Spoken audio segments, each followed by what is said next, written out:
వెళ్ళి కింద స్థాయి నుంచి గ్రామీణ స్థాయి నుంచి కూడా మనము పార్టీని సంస్థాగతంగా నిర్మించుకుంటూ మరి ఈ కూటమి ప్రభుత్వం చేస్తున్న మోసాలను అయితేనేమి, ముఖ్యంగా మహిళల్ని ఏ రకంగా వంచింది, ఈ సూపర్ 6 పథకాలని చెప్పని ఎన్ని పథకాలు ఎంతవరకు ఎంతమందికి చేరినాయి అందరికి తెలుసు.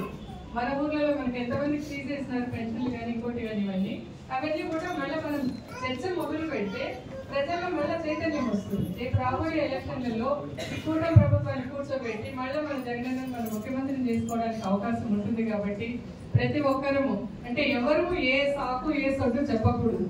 ఇది మన పార్టీ, మన కోసం మనం పోరాడుతున్నాము అని నిశ్చయం చేసుకొని గట్టిగా పోరాడాలి.